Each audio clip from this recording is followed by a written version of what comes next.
everybody who is here and everybody who is listening, can we all silence our devices right now? Okay, I think I'd managed mine. Good. So the League of Women Voters has been holding events like this for almost 100 years. We're a nonpartisan political grassroots organization that never opposes or supports either candidates or parties. In addition to our education and outreach work, we study issues and take positions after coming to a consensus agreement. We advocate for these positions at all 3 levels of governments. The League welcomes everyone to our events, and we've opened membership to people of all genders, age 16 and above, of any country's citizenship. And we always like volunteers as well. We're all members at all 3 levels, local, state, and national. And our mission, now I have to find my clicker, our mission hasn't changed much in that 100 years, empowering voters, defending democracy. But what we're here to do tonight is to talk about our vision statement. We envision a democracy where every person has the desire, the right, the knowledge, and the confidence to participate. And participation is voting, but participation is also letter writing and talking to your representatives. Whether you're a citizen or not, you're still allowed to do that. Tonight's event has 3 parts. We have the presentations by our 3 panelists, and I'm going to introduce them to you now. At my far right is Jerry Pettit, who's the Kittitas County Auditor. Marlene Pfeifer is the chair of the Kittitas County Republican Party, and Steve Verhey is the chair of the Kittitas County Democratic Party. Each of them is, yes, thank you for coming.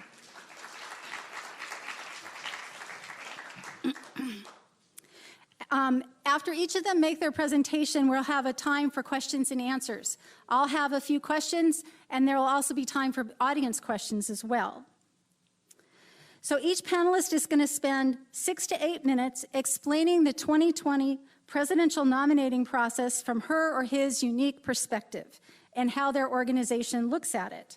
So Jerry is going to look at it from the standpoint of managing the election. And Marlene and Steve are going to look at it from the standpoint of their political parties.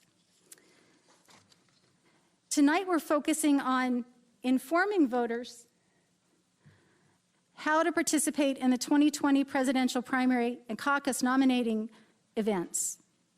As has been true for decades, the process this presidential election year is both different than and similar to past election years. We've asked the panelists to focus on these 4 topics: how we as voters register to vote or update our voter registration, how we mark, sign, and return our ballots to ensure that our vote counts as we intend it to, understand how each political party will use our votes to allocate delegates to their national conventions in the summer, and discover how we can participate in the party of our choices, meetings, caucuses, and conventions that will be held over the next few months to elect delegates, develop platforms, and to create party rules. So that's what we're doing tonight. And I really appreciate all of you coming. I'm thankful to report, however, that we will not be discussing these following topics. Some of you will be disappointed, others of you will be delighted. But we will not be discussing the history of the presidential nominating process from 1789 to 2016, nor will we be talking about how much we like or dislike this year's process. We're not going to talk anything about specific candidates or specific party rules or platforms, and we are certainly not going to discuss right now how we might tinker with the process in the future. That could be a forum for next year. So that's not what we're talking about. I'm sure all of you are relieved. Certainly I am relieved. As context, I'd like us to remember that election law is made by each state, and that laws and rules governing presidential nominating primaries and caucuses differ state by state and year by year.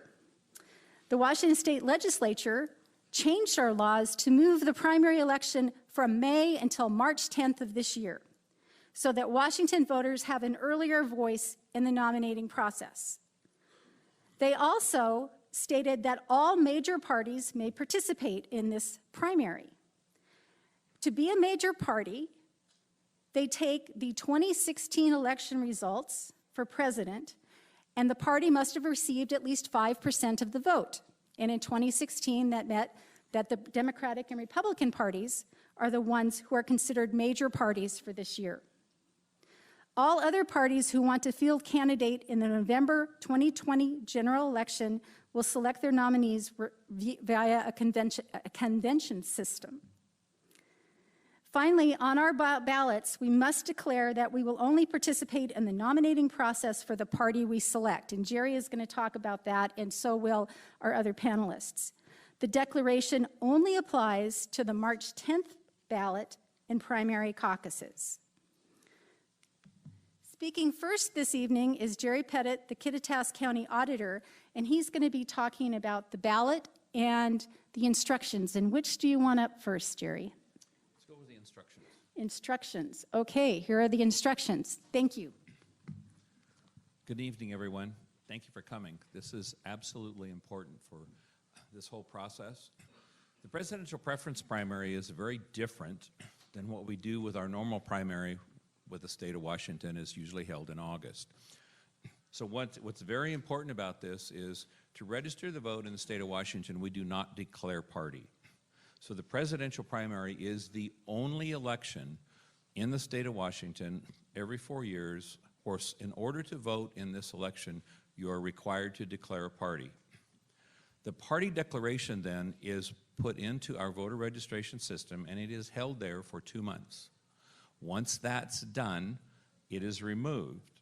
So anyone of the public, the parties, all have access to that information as to which party an individual voted, and the parties can talk about that as well, as far as how that is used.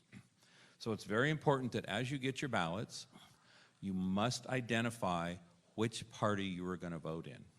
You have to do that in order for your ballot to be counted. If you do not identify that on the envelope, then we will send a request back out to you to ask you to identify that with that declaration. Each party has a different declaration, but you must identify party in order to vote in this. So once you identify that party, it is very, very imperative that you only vote that party on your ballot. If you identify yourself with a party on the envelope and you vote in a different party on the ballot, that ballot is not going to be counted. The problem with that is as we go through the process, we separate everything out on the envelopes.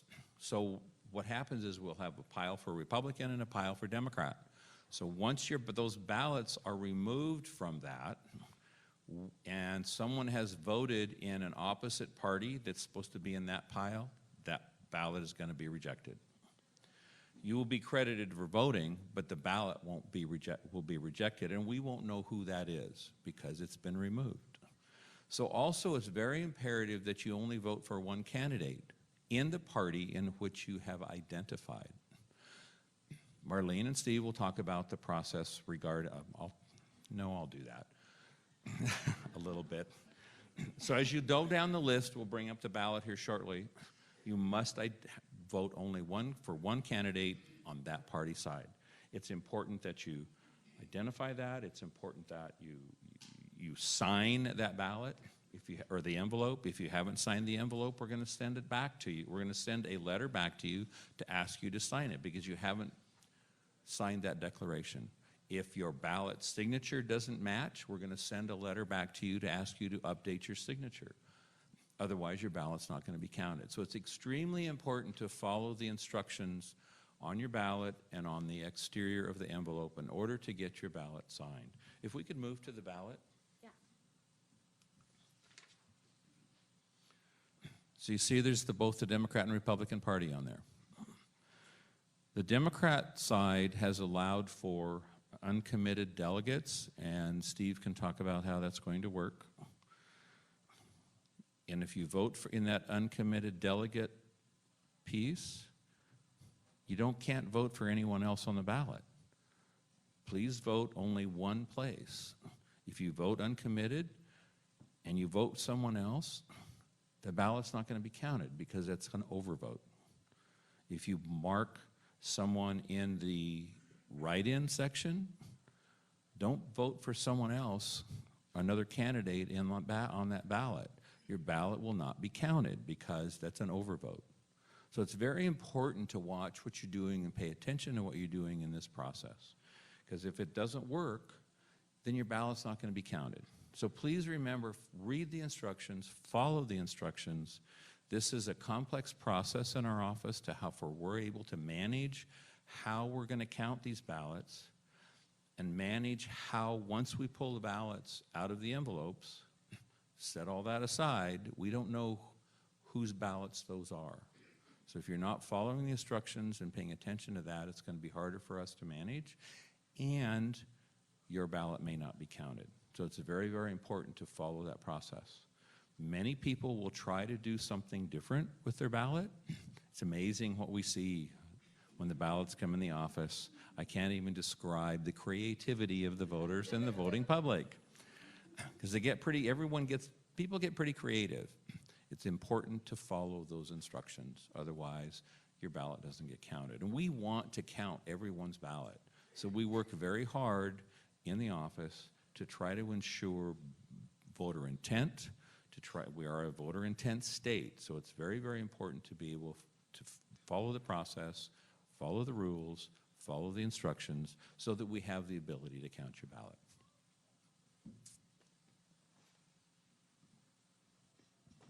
Thank you, Jerry. That's great.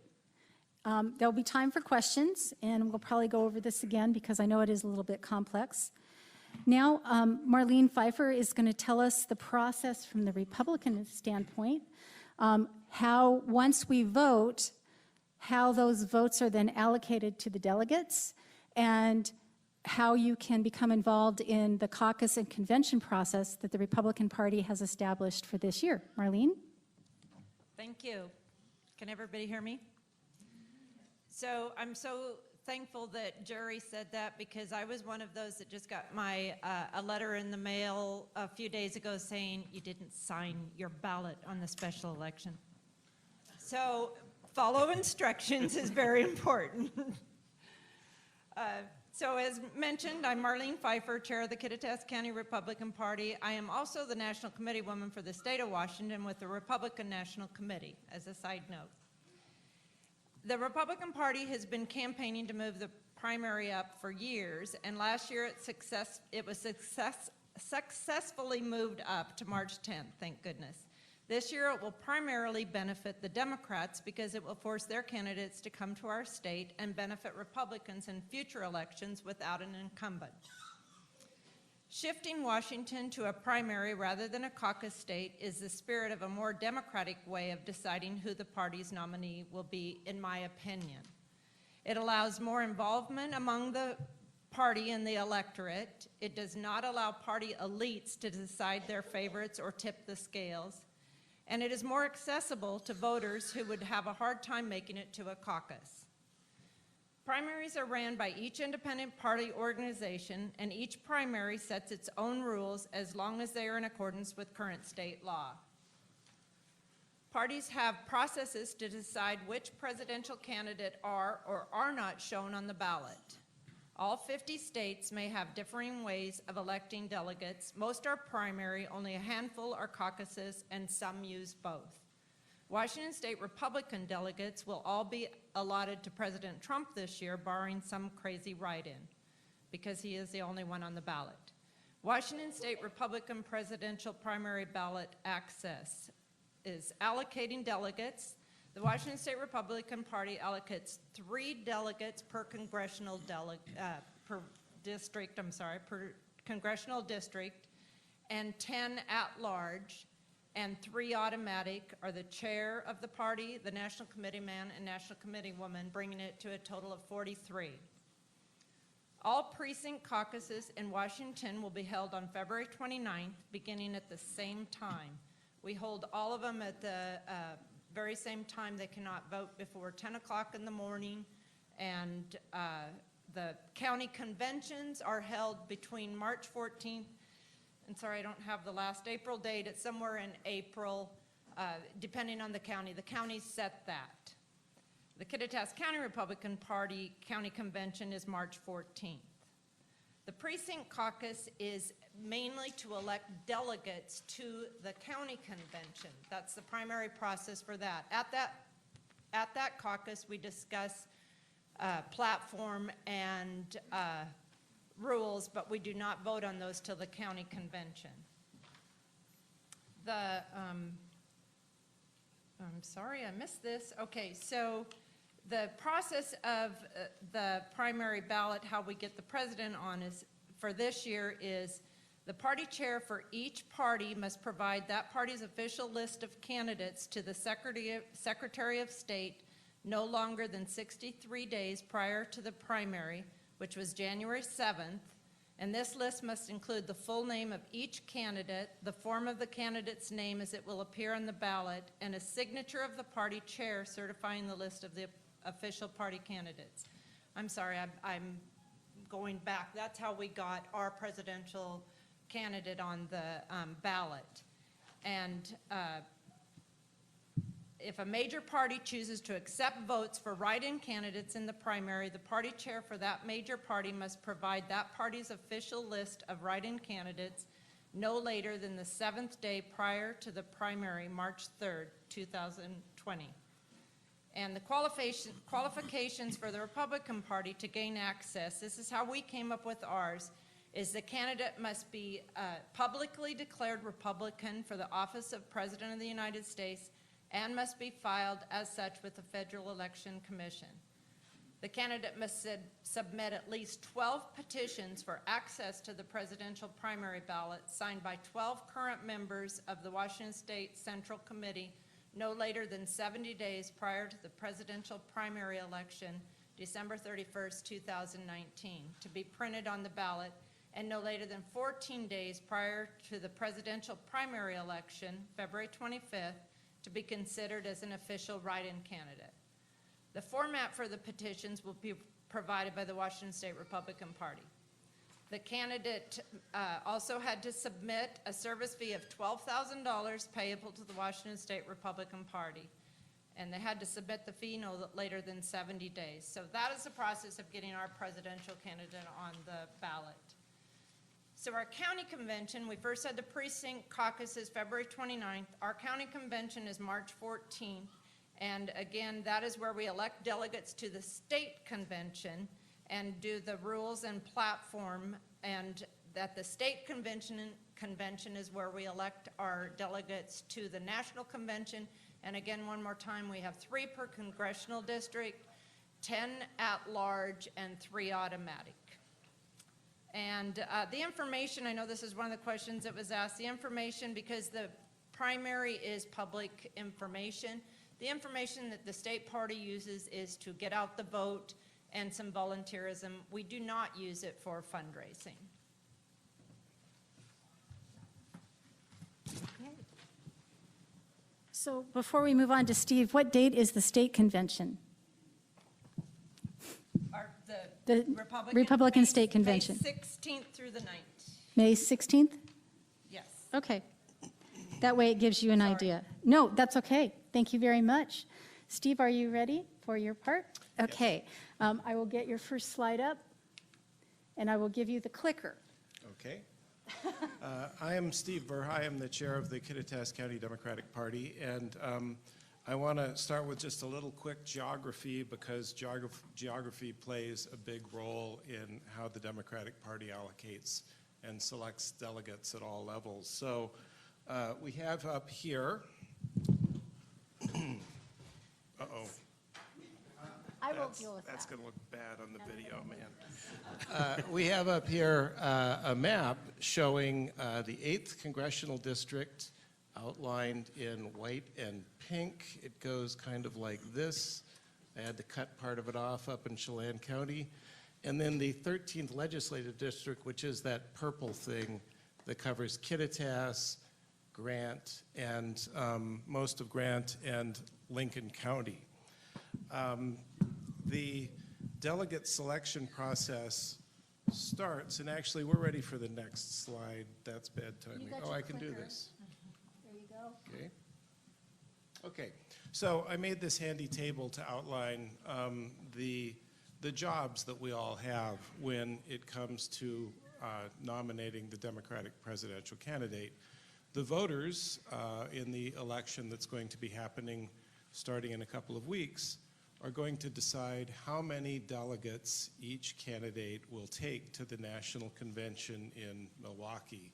That convention is in mid-July. At the county convention in our part of the state, we will be holding a legislative district sub-caucus.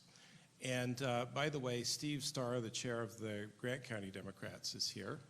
And we both agreed in the restroom that Grant County gets 10 delegates to take to the state convention, and Kittitas County will get 7 delegates to take to the state convention. Those delegates will be elected at a 13th legislative district sub-caucus, which will be part of the county conventions in both cases. Those delegates' job, these are the state delegates, the job of those delegates will be to begin the process of electing national delegates at an 8th congressional district caucus for us and a 4th congressional district caucus for the Grant County contingent. And those will be the first of the national delegates to be elected. For the 8th congressional district, the entire 8th congressional district, which is sizable as you saw, there will be 5 national delegates elected. That event will be May 30th. And I'm not real sure where it's going to be. 4 years ago, it was at the firehouse at Snoqualmie Pass. I'm not sure where it will be this year. So we will be electing 5 national delegates from the 8th congressional district. And then those state delegates will go on to the state convention in Tacoma, where they will help elect the rest of the delegates to the national convention, and will also finalize and approve the state platform. Of course, at the county convention, in addition to electing state delegates, people who participate in the county convention will be finalizing and approving the county platform. And at the national convention, in addition to finally nominating the Democratic presidential candidate, the national delegates will be finalizing and approving the platform. Each of the candidates who has delegates from each of the states will be able to appoint a certain number of people to serve.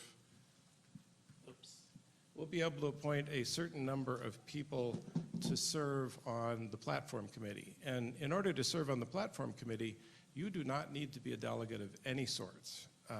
You can be appointed to the platform committee by one of the national campaigns simply by expressing interest, telling them why you feel like they should appoint you, and if they choose to appoint you, they'll appoint you. So I've just outlined a whole bunch of ways that we can all participate in a very, very real way in the political process. Of course, we'll all participate as voters. We can participate as convention and sub-caucus attendees who elect state delegates. We can be elected as state delegates. We can participate as candidates and maybe as national delegates. And we can participate as members of the platform committee. So all in all, there are opportunities, hundreds of opportunities just within the state of Washington for Democrats to participate in the process in a very real way. By the way, 4 years ago, one of the national delegates was a teacher who lived right here in Ellensburg. So that was pretty exciting. Let me see, let me look at my notes here. Someone is going to ask about allocating delegates. The National Democratic Party has an interesting rule that was instituted in 1988 as a result of the campaign between Dukakis and Jesse Jackson. And one of the concessions that Jackson got in order to sort of step aside and let Dukakis be nominated was that candidates had to get at least a 15% share of the vote in order to receive delegates. So what that means is we've got 11 candidates plus uncommitted and write-in. What that means is that any of these candidates who do not receive 15% of the vote will be dropped from the list of candidates who are eligible to receive delegates at all levels. And then the remaining candidates, the ones who receive above 15% of the vote, will have the number of delegates divided up between them. So, for example, if Mr. or Ms. Write-in fails to receive 15% of the vote, then that's the end of their candidacy. If uncommitted delegate fails to receive 15% of the vote, then there will be no uncommitted delegates. It's not a rule that we're thrilled about, frankly. This is one of the reasons that there's a lot of interest in ranked choice voting for primaries going forward in the Democratic Party, but it is the way it is for now. The Democratic National Committee's Rules Committee has been working on rules for this whole process since 2016. So a lot of work has gone into this, and we're looking forward to it going very smoothly. Thank you. Okay. Thank you very much. So I have some questions, and then there will be questions from the audience. So I have a couple questions for Steve first. One of the questions is that my understanding is that since some of the candidates, you're going to look at two different numbers. So for the delegates that are elected at the congressional level, there's 15% of the congressional vote. Is that correct? It's not 15% statewide? Yes, that's correct. So some of the delegates are elected at the state level, some are elected at the congressional level. That means, so a candidate in a particular congressional district could get 15% of the vote and yet not get 15% of the vote for the state delegates. Correct. Okay, I just wanted to make sure that that was clear. And the other question is, could you tell us what an uncommitted vote means? You know, that's a good question. I read the rules. I didn't read all the rules because there are a lot of rules, but I read what I could find, and I tried to think about this. And because our primary has been moved so much earlier in the process, it would be perfectly reasonable for a voter to be genuinely conflicted or to have genuinely no idea of what their preference was at this point in the process. And so that's a voter who might consider choosing the uncommitted delegate box. It's hard to imagine 15% of voters in any part of the state, let alone the entire state, choosing the uncommitted delegate box. But suppose they did, and suppose an uncommitted delegate was sent to Milwaukee. What's that person's job? Well, it'll be much further along in the process, of course, by the time that person arrives in Milwaukee. And if I were the uncommitted delegate, I would be looking at what had been happening with poll results back home, and I would vote a combination of what the poll results said in terms of shifts in candidate preference back home and my own conscience.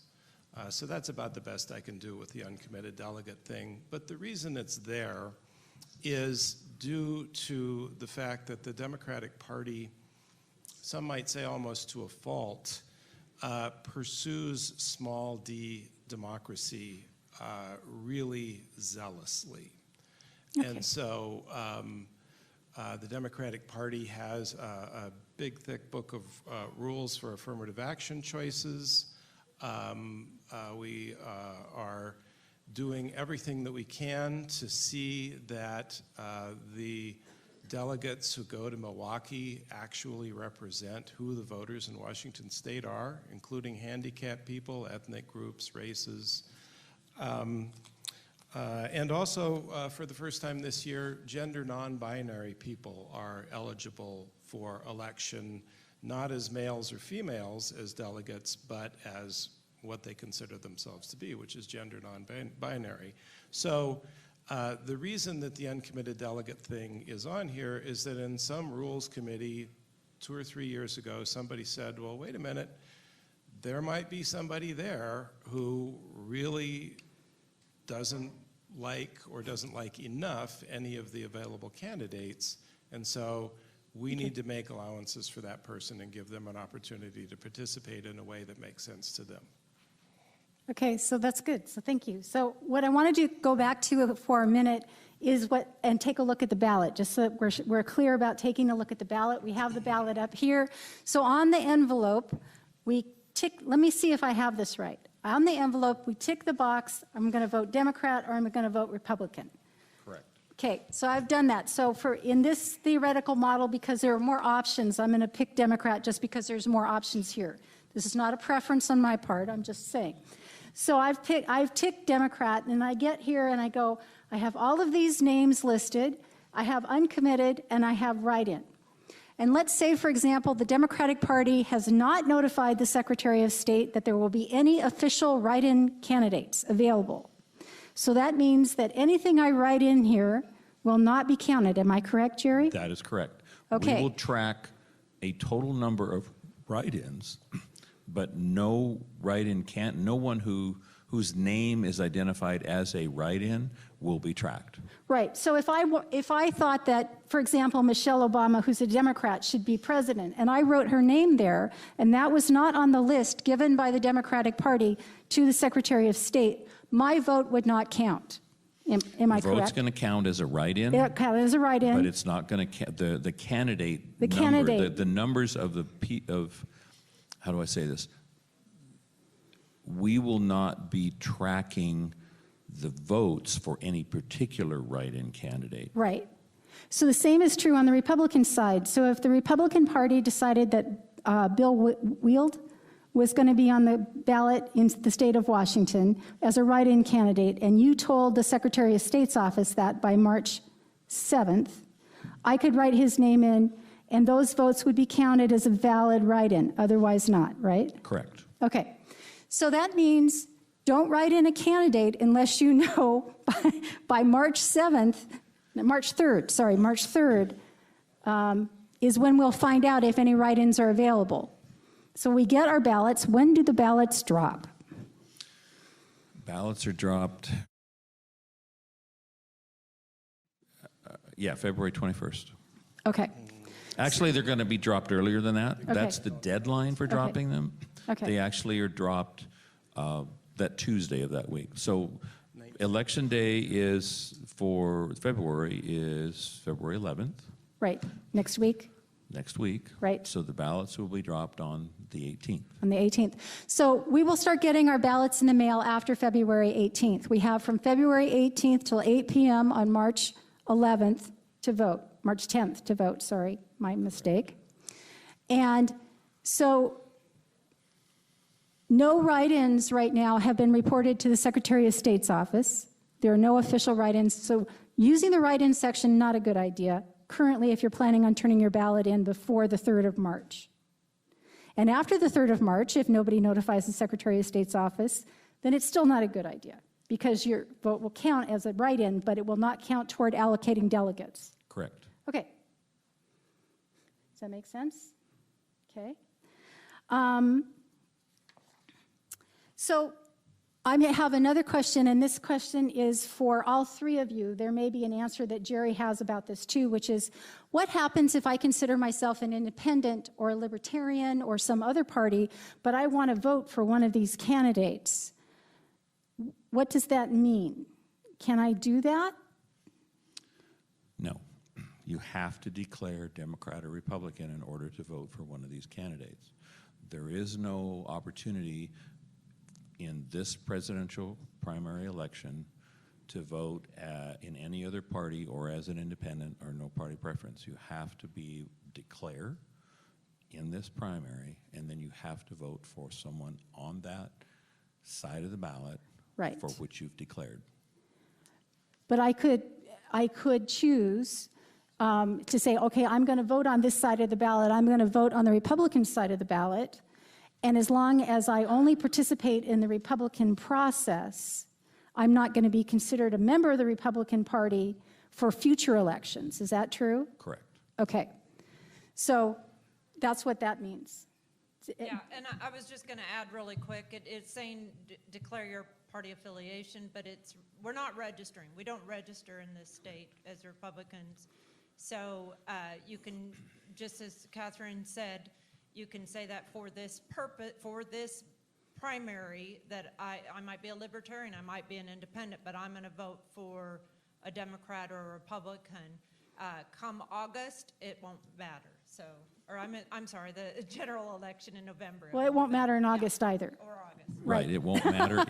That Okay. declaration on this primary doesn't set you up or doesn't matter for any other election that we have in the state of Washington.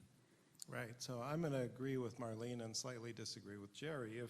If you are willing to check the box that says, I declare my party preference is the Democratic Party and will not participate in the nomination process of any other political party for the 2020 political election, check that box and sign your name, then you can totally vote on this ballot.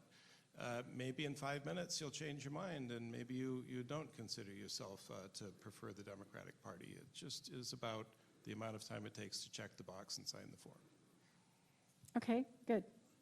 So what happens if I've already voted and the candidate that I voted for suspend, and this really relates more probably to the Democratic ballot than the Republican, but the candidate suspends the campaign or drops out.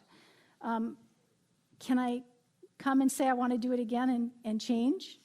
Once we receive your envelope, then no. No, okay.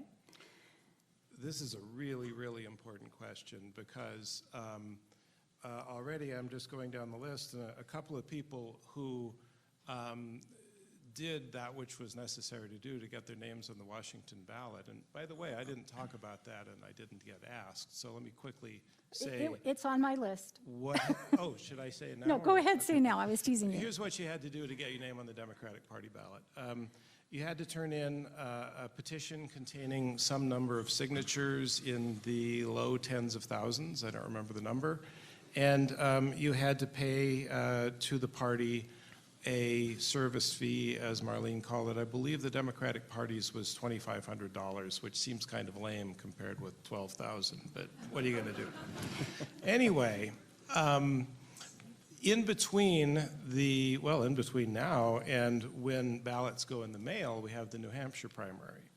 And in between when we receive our ballots and when ballots are finally due on March 10th, we will have other primaries, including Super Tuesday, which will allocate some very large number of delegates, something like a quarter, a third of all of the delegates that will be going to Milwaukee. We have managed to put ourselves right smack dab in the middle of that situation.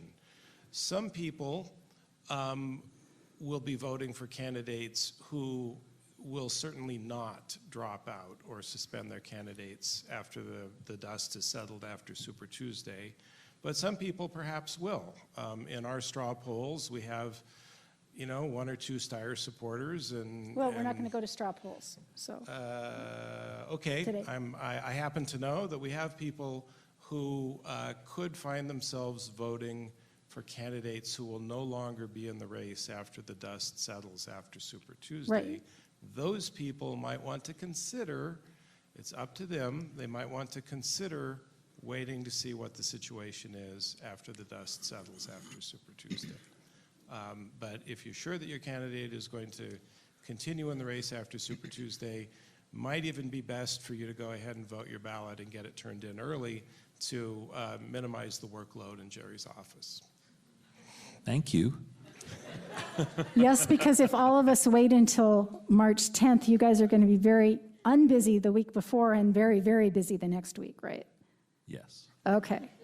Marlene, did you have anything you wanted to add to that particular question? Okay. Okay, so those seem to be, because Steve caught the question I was going to ask him. So if people would like to ask questions for clarification, we have mics available, one here and one there. And you can do that. The important thing is that we want you to get to tonight is, let's see what I got here. Actually, you forgot to show a slide, Steve. Wait a minute on questions. How do I run for delegate? Well, Hang on a second. Before we do that, I want to talk, and it actually reminds me because I forgot this question. Sorry, Michael. Which is, many of us in the room have not gone to caucuses. How many people have gone to a caucus or convention? So about a third of the room. Okay. So from my perspective, if you go to caucuses, the things you need are water, food, and a schedule that's open at the end of the day. That's my suggestion. And it's a process that you also need to bring your sense of humor, patience, and a book. Having said that, I'm going to let Marlene talk a little bit about how the caucuses in the precincts are going to go on the 29th, a little bit more about kind of how it's organized so people know, and then I'm going to have Steve do that here for the 13th. Is that okay?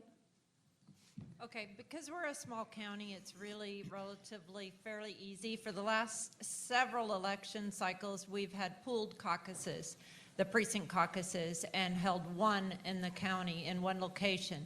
This year we're doing a upper county and a lower county precinct caucus. So the precincts from the upper county will meet at a venue in the upper county, and the precinct caucuses from the lower county will meet there. It's relatively, the precinct caucus will go fairly fast. Again, I mentioned this earlier, the main purpose of our precinct caucus is to elect delegates to our county convention. And at that county convention, which will be pooled, it will be in one location, March 14th, and that's where we elect the delegates to our state convention. We also work on the platform and bylaws and rules. So, and then again, the state convention, I misspoke. It's February, I gave you the wrong date. It's February 15th and 16th in Everett this year. February, the state convention? I'm sorry, May 15th. If it's February 15th, we're... Yeah, 15th and 16th. Okay. Sorry. May 15th and Yeah. 16th. And then what was that the question? So I think if you want to be a delegate, because Steve's has this slide here, if you want to be a delegate, what kind of time commitment is that for you to do? Okay, so real quick, to be, first of all, your precinct backing up, you have to be elected in your precinct to be a delegate to the county and likewise the county to the state. The state convention is 2 days, so it's not a huge time commitment. If you want to run for national delegate, that again is a lot more commitment. Our national convention is in Charlotte in August, and it's quite expensive to do it. It's you know, you have to get your airfare, hotel, and the fees to the thing, and so that's probably a 5 or 6 day process. But it's something everybody should strive to do. But the local ones are less time. The local ones are, yeah. Okay, so without being so detailed that we go to every step, why don't you talk a little bit about what it's like to go to, and you also have a meeting coming up before your legislative district caucus to talk about rules and platforms, don't you? Yes, that's correct. So a couple of things came to mind listening to Marlene. At our next monthly meeting, which is on the fourth Thursday of each month, we will be electing a representative to the state party's platform committee, rules committee, and credentials committee. We will also be appointing people to our own platform committee. The rules and the credentials are not as complicated at the local level as they are at the state level. At our county convention, anybody who shows up and is willing to sign a similar declaration to the one that you find on the ballot about their party preference being the Democratic Party, anybody who shows up and is willing to sign that, be a Democrat for a day, can participate as a voting member of the convention. It's again, all about the small d democracy. Similarly, anybody who shows up at the congressional district caucus and would like to stand for election as a national delegate can do that. I chaired one of the sessions 4 years ago to elect our national delegates, and we had more than 90, I want to say 99 people who wanted to run for the 5 positions. Each of them gave a 1-minute speech, and then we elected 5 delegates. It was actually quite thrilling. Okay, we did sit through 99 1-minute speeches, but it was cool to see 99 different 1-minute speeches and to see who was elected. It was really, really cool. It was so cool, I forgot what else I was supposed to talk about. No, that's what it is. So I just wanted people to understand that voting, your votes will be allocated this year by both parties to the candidates that you voted for. As long as in the Democratic Party, that candidate meets a 15% of the vote in congressional or state, and in the Republican Party, I believe the threshold's 20%, but you only have one candidate on the ballot. Okay. So I just wanted people to know there's voting, and then you can also continue to participate in the process. And participating in that process means that you can influence the rules and the platform and how delegates are elected in 4 years.